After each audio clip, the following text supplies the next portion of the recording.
नमस्कार, मी संगीता. तुमचं स्वागत आहे माझ्या नवीन व्हिडिओमध्ये.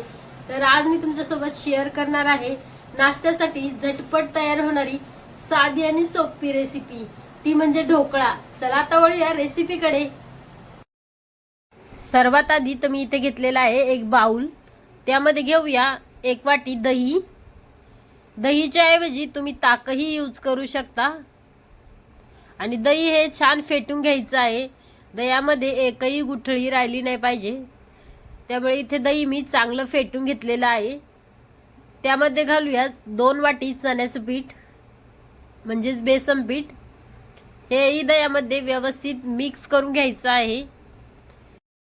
पीठ जर व्यवस्थित मिक्स झालेलं असेल तर ढोकळा फुगण्यास मदत होते. त्यामुळे पीठ चांगलं हलक्या हाताने मिक्स करून घ्यायचं आहे. तर इथे 2 वाटी बेसन पीठ घेतलेलं आहे, 1 वाटी दही घेतलेलं आहे आणि 1 वाटी मी पाणी यूज करत आहे. तर इथे थोडं थोडं पाणी जसं लागेल तसं मी इथे घालत आहे. पहिलं मी अर्धी वाटी पाणी घातलेलं आहे आणि अजून आता अर्धी वाटी घालते पाणी. म्हणजे टोटल 1 वाटी पाणी मी घातलेलं आहे. हे एकदम परफेक्ट पाण्याचं प्रमाण आहे. तर आता पीठ व्यवस्थित मिक्स करून घेऊया. जास्त पातळही नाही आणि जास्त घट्टही नाही, असं मीडियम पीठ आपल्याला तयार करायचं आहे. पीठ तयार झालेलं आहे. तुम्हाला एका चमच्यानेही दाखवते. तर तुम्ही इथे पाहू शकता कशा प्रकारे जास्त घट्टही नाही जास्त पातळही नाही असं पीठ मी बनवून घेतलेलं आहे. त्यानंतर चवीनुसार मीठ घातलेलं आहे. 1 चम्मच तेल घातलेलं आहे. आणि इथे तुम्ही हळदीही घालू शकता किंवा मग पिवळा कलरही घालायचा आहे. पण इथे माझ्याकडे नव्हता म्हणून मी घातलेला नाही. तुम्हाला जर ढोकळा गोड आवडत असेल तर तुम्ही 1 चम्मच साखरही इथे घालू शकता. ज्या भांड्यामध्ये ढोकळा शिजवायचा आहे त्या भांड्याला तेल लावून घ्यायचं आहे. आता त्या पिठामध्ये इनो मी घातलेला आहे. तुम्ही इनोच्या ऐवजी सोडा, खायचा सोडा किंवा मग सॅट्रिक ॲसिडही यूज करू शकता. तर इनो ॲक्टिवेट करण्यासाठी थोडंसं पाणी घातलेलं आहे. आता हे पीठ एका साईडने मिक्स करून घ्यायचं आहे. पीठ मिक्स झालेलं आहे. आता 5 मिनिटं आधीच मी गॅसवर कढई ठेवलेली आहे. त्यामध्ये 1 ग्लास पाणी गरम होण्यासाठी ठेवलं आहे. आता हे पीठ प्लेटमध्ये ओतून घेऊया.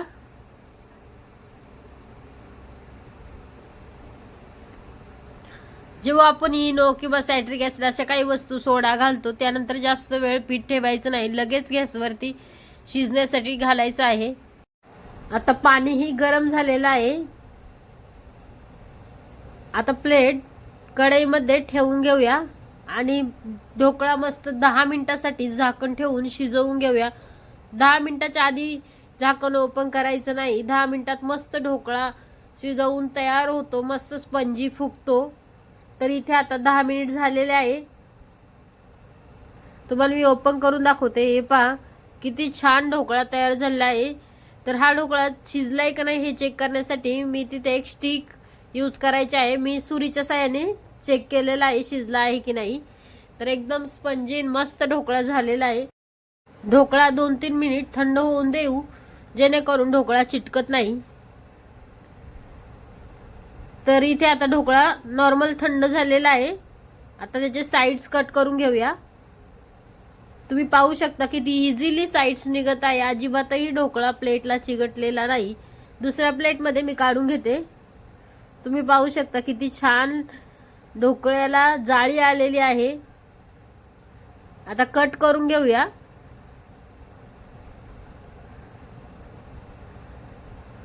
तर तुम्हाला ढोकळा ज्या आकारामध्ये पाहिजे त्या आकारामध्ये तुम्ही कट करू शकता.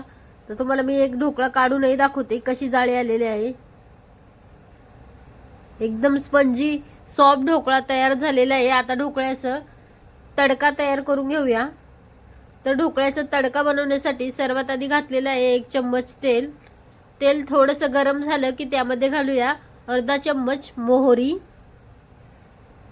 मोहरी छान तडतडली पाहिजे, ज्यामुळे तडका छान होतो. मोहरी छान तडतडली आहे. त्यानंतर घालूया 1 हिरवी मिरची कट करून घातलेली आहे आणि घालूया कढीपत्ता. छान मिक्स करून घेऊया सर्व आणि त्यानंतर घालूया कोथिंबीर. अर्धा कप पाणी घालूया.